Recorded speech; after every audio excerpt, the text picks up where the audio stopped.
Welcome to another episode of Live from Jacksonville. I'm your host, Amadeus. It is getting busy towards the end of the year here in Jacksonville. We have a lot of great shows coming in, and that's not even including the Christmas shows. We have three amazing guests joining us on the episode today, so let's get straight to what's coming to town in the next few weeks. The Florida Theater has John Cleese, I'm Not Dead Yet, live on stage after a screening of Monty Python and the Holy Grail. It's the 50th anniversary of that movie. Can you believe that? Illusionist Michael Carbonaro from the TV show The Carbonaro Effect will be at the Florida Theater on Sunday, September 28th. I bought tickets for this show the day they went on sale. I cannot wait to see Michael Carbonaro live. Billy Bob Thornton and the Box Masters will be at the Florida Theater on Sunday, October 5th. And the Vampire Circus performs on Tuesday, October 14th. The website for details and tickets, floridatheater.com.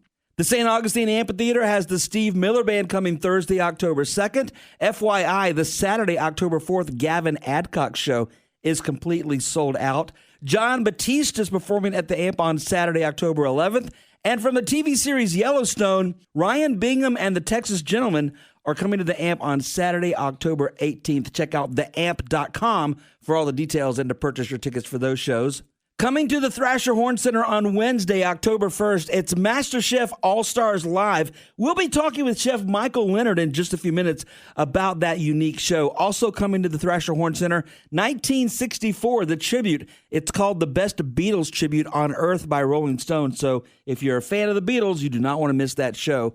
Sunday, October 12th, it's the Oak Ridge Boys Farewell Tour. It is going to be sad to not see these guys coming back around in the future. I've seen them a couple times, and they are amazing live. Don't miss that show. And country music icon Trace Adkins will be at the Thrasher-Horne Center on Friday, October 17th.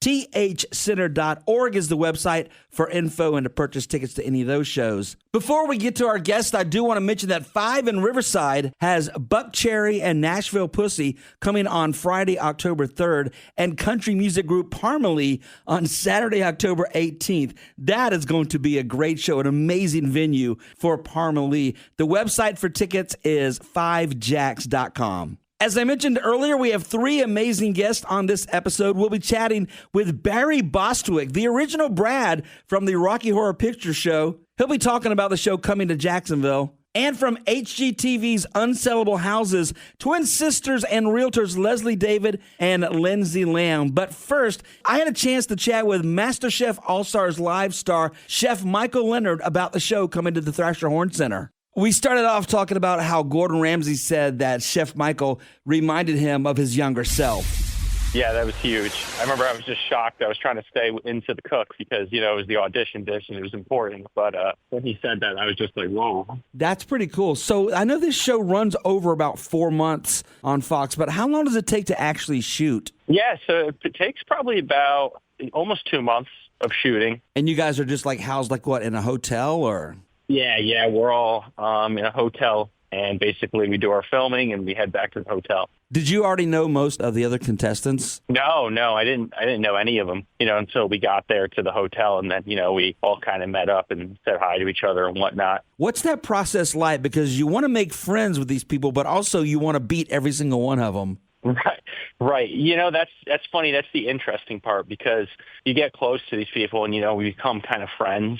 And it becomes, there's camaraderie there. So even though it is a competition, and we are technically against each other, you don't really want to see anybody fail. But at the same time, you do want to win. It's a double-edged sword. It really is, yeah. What led you up to MasterChef All-Stars? What's your history with cooking? Yeah, so, I've been in the kitchen since I can remember. Since I was about 4 years old, I've had a spatula in my hand, I'd like to say. My dad, he used to cook a lot growing up and do dinner parties for, him and his friends and family and whatnot. So I always helped out. I always took a liking to cooking and just, trying to make up recipes and do different things. And then as I got older, I just continued to cook. Well, I don't like to brag, but I've also been in the kitchen since I was 4 years old. Mine was mostly with Cocoa Pebbles, though. Right. I have zero talent in the kitchen. And I moved out on my own when I was 18. And I can make rice, and that's about it. Hey, rice is pretty difficult to make. Sometimes it can be. I got to tell you, one of the dishes that I saw that you made that I was literally craving, just through the screen, was the shrimp and grits. That looked absolutely amazing. That was one of my favorites, actually, the shrimp and grits. I remember Arone said it was some of the best he's ever tasted, which is an insane compliment. Yeah, Arone Sanchez, one of my absolute favorite chefs. I'm a big fan of Chopped, and I try not to miss him when he's on there. Yeah, I grew up watching Chopped. That was one of my favorite shows. So Sean Evans was like a guest judge for that shrimp and grits. What was it like cooking for him? Oh, my gosh, that was so cool. I'm actually a big Hot Ones fan, and when Sean Evans was there, I was psyched. So cool to meet him. I was just nervous about bringing the right level of spice when he was there because I know he's used to eating those, super hot sauces. So yeah, I wasn't exactly sure how hot I should make it because, you got him and then you've got Gordon Ramsay and Arone, and it's like, got to try to balance it out to see what level of spice will meet it for all of them. It looks like you did a great job, and the presentation of that dish was freaking amazing. Like, I was looking at it going, I want that. Thank you. There was another episode that really fascinated me, and that was the captain of the rooftop restaurant takeover when I guess your team picked you to lead things. Was that nervous? Was that like a nervous moment for you? Yeah, so originally during that challenge, I wasn't the captain. Mert was actually the captain, and Ramsay got angry, so he switched over captains just because that's just Ramsay style, He's got to yell at somebody at some point. But yeah, that was definitely nerve-wracking. I mean, cooking in his kitchen with his reputation on the line, you really got to make sure you bring it and, to his standards. So definitely a lot of pressure. But it seemed like everyone on your team wanted you to be like the leader of the ship. Possibly. I'm not really sure. I just did what I had to do. Whatever position I was put into, I just made sure, I did the best that I possibly could. It looked like you did a great job. So it's been about a year since you won, right? Yes. What's the last year been like for you? Like, how's your life changed? Yeah, so it's, personally, for one, it's just kind of boosted up my confidence, not only as a person, but also as a chef, obviously, just made me more confident in what I cook and my abilities, having those compliments from these high-level people in the food industry, telling me that I can cook good it's always a good boost for the ego. And then on top of that, I've just kind of tried to switch over from, because I had a business prior to this doing irrigation. I wasn't cooking professionally or anything, but I slowly am shifting over to actually having my own cooking business where I do private events, pop-up, things like that. So it's kind of changed my mentality and really afforded me the ability to cook in the industry and do the things that I want to do. Wow, to go from doing irrigation to something that you're really, really passionate about. What a blessing. Yes, absolute blessing. So tell us about the MasterChef All-Stars live show. What are the fans going to expect from this event? Yeah, so it's exciting. It's basically just going to be live recreation of what you see on the show. Just like the show is structured, where there's a challenge, and we've got a time frame, and we've got to complete the challenge. It's going to be a similar thing, except it's going to be live. There's going to be audience participation, things of that nature. So it's really, really, really cool show. Are you saying there's a chance if I go, I could eat something? There is a chance. Not impossible. I'm all about that. Awesome. Well, the show is coming to the Thrasher-Horne Center on Wednesday, October 1st. Tickets are available at thcenter.org. Chef Michael Leonard, one last question before I let you go. Do you aspire to be on Chopped? Oh, man, that's a good question. I've gotten asked that question a lot. I'm not really sure. I wouldn't say no, if that makes sense. Yeah. One of my favorite episodes, or the frequent episodes that I like, are the ones where they have chefs that we know from other competition shows, and to watch them under that kind of pressure, because I know it's kind of a different thing, and it's just one of my favorite shows. Yeah, no, that would be really, really cool. I've been asked that question a few times, and I wouldn't be opposed to it. I hope it happens. I'd love to see you on it. Yeah. Chef Michael, thank you so much for being with us today. Again, the tickets are on sale at thcenter.org, Wednesday, October 1st. MasterChef All-Stars Live. Thank you so much, man. Thank you. I had a great time.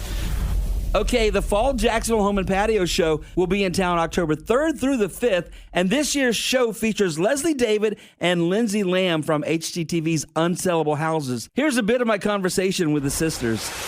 I'm so excited to be talking with you guys. I'm such a fan. Oh, thank you. And Liz Morgan told me that you guys are so much fun, just like you are on TV. Oh, Liz is the sweetest. She is the sweetest.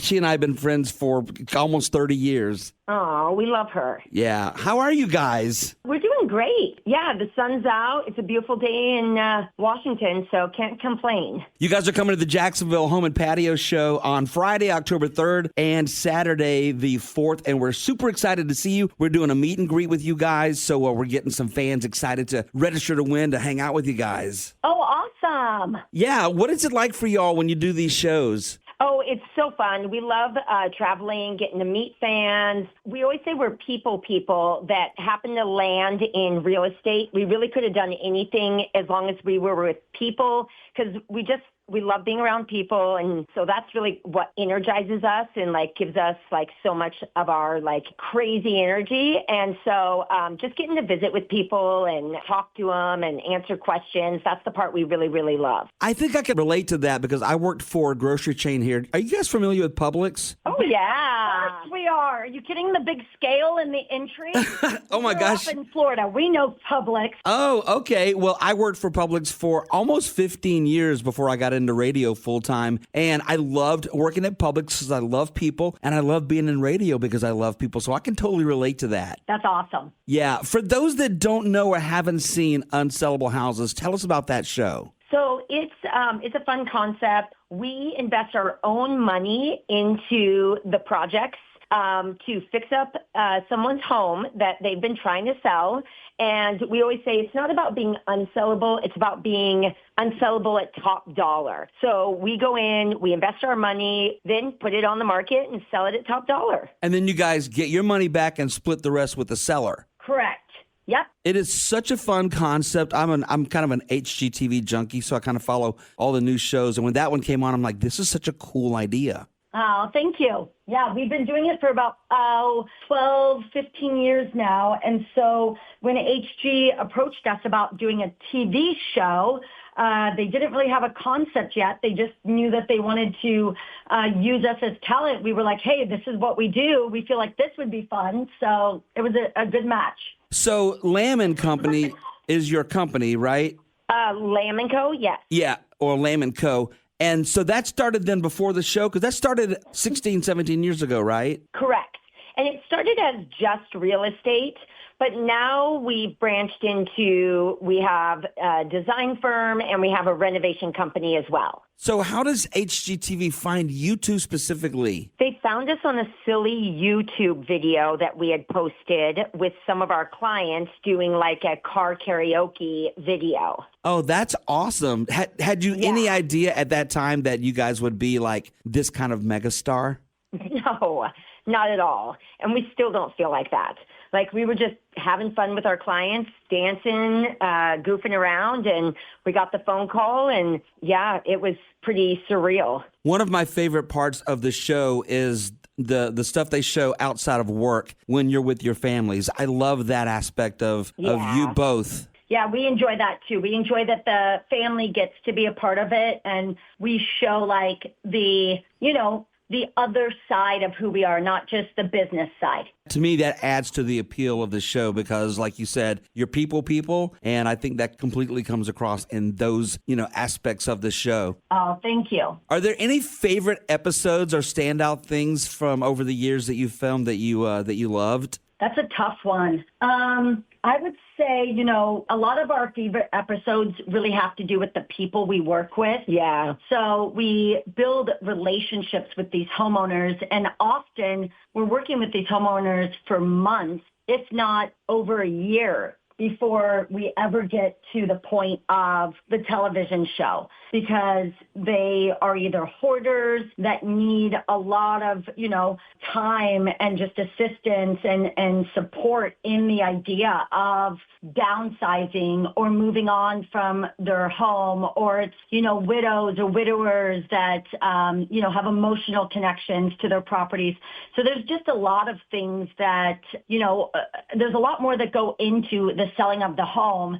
And often when people are in a financial situation where they need our support, there's a life circumstance that has brought them there. So we often are not only playing the role of, renovators, investors, real estate, but also, friends and counselors. And so it's really amazing, the people that we meet and the friendships that we make that last a long time. The episodes that I find myself liking the most are the ones where there has been some kind of tragedy or maybe a loss of a parent, and there's something therapeutic about watching the process, and you guys are so good at delicately handling the situations. I appreciate that. Yeah, we definitely enjoy being able to help people through circumstances, for sure. That comes across. It goes back to that whole people thing. I love that. I love that you call yourselves people. Yes. Well, you guys will be in town, like I mentioned earlier, Friday, October 3rd, and Saturday, October 4th. We're going to speak on Friday at 5, and then on Saturday at 1 o'clock. And we'll be there for the Saturday event, so I can't wait to meet you guys and watch your show. Awesome. Well, thank you so much for having us on. Absolutely. And people can go to our website and register to win tickets, and also jackshomeshows.com to purchase tickets early. Save a couple bucks, purchase early, and we'll see Lindsay and Leslie at the Home and Patio Show. Thank you. See you soon. And finally, the end of the year is really heating up for the FSCJ Artist Series, starting with the Rocky Horror Picture Show 50th Anniversary Spectacular Tour. It's a mouthful, and it features the original Brad Majors, Barry Bostwick. This man is an absolute legend, but still was gracious enough to find time to chat with little old me. Hi, Barry. This is Amadeus. Hi, how are you doing? Great. Thank you so much for your time. That I'm so excited right now to be speaking with you. Thank you. We're very excited. The Rocky Horror Picture Show is coming to the Performing Arts Center here in Jacksonville on Tuesday, October 14th, and you're going to be here with the show.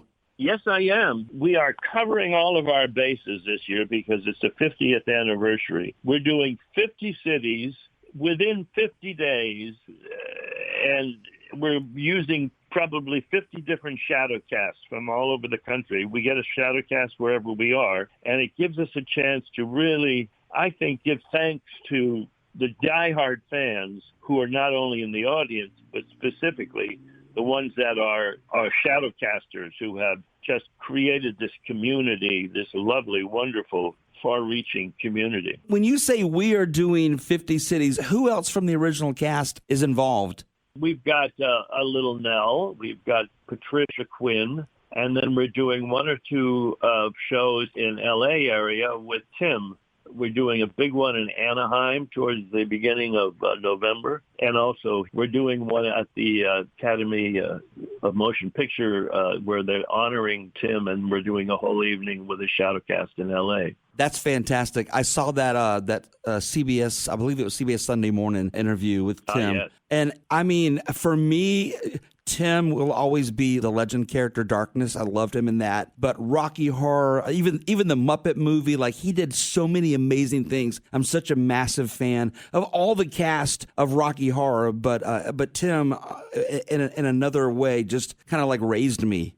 Oh, yes. No, Tim has had an amazing career, and there's not a lot of actors who can command a stage like he has in many shows, and the film and music. He's did 3 or 4 albums, and his voice is so distinctive, and his wit and sense of humor in all of the narration and the animated stuff that he's done. Thank God he's getting back to that now that he had a horrible stroke 10 years ago, and it's taken him this long to get back to where he can actually use his voice in the way that we all know it. Absolutely. I love it. And I remember you also from Spin City. I was a big fan of that show. Mayor Winston, just a great character. Thank you. He was it's a hard character to do because on the surface he looked like an idiot, but you know that he could never have been voted in to that position if he was an idiot. Right. But thank God that there's a structure to hold up those mayors, like Mike Fox being the deputy mayor. I mean, in New York, I think when we were there was 2 or 3 deputy mayors who kept the city going while the real mayor was just meeting people in his office and receiving, baseball caps. Yeah. I was watching The Weakest Link earlier this week, and they had the cast of Glee. And I knew this interview was coming up, and I remembered you were in the Rocky Horror episode of Glee, weren't you? Yes, Meatloaf and I were, but we didn't sing or anything, and we were just station executives being surly. Which you're absolutely entitled to be. Oh, yes. Well, thank you. Yeah. Well, we had scenes with the female coach, what was her name? Jane Lynch. Jane Lynch. And Jane is a formidable opponent when it comes to slinging sarcasm. And she was wonderful to play with. Yeah, I'm sure she was.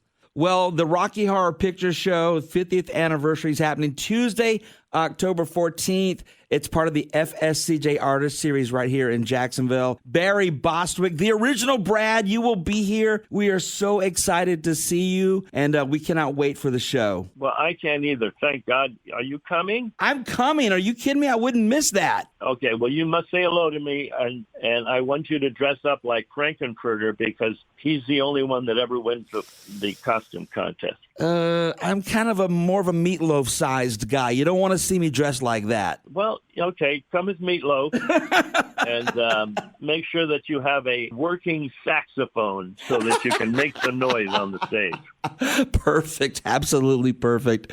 Brad, thank you so much for your time. It is such an honor to be speaking with you. I mean, you're a legend. Well, thank you. I've been a fan my whole life, so I appreciate your time. Oh, well, thank you. Well, I'm looking forward to meeting you in person and coming to Jacksonville. That wraps up this episode. Like I said at the beginning, it is getting busy in Jacksonville for the holiday season. So I'll drop another episode soon to let you know what's happening live from Jacksonville.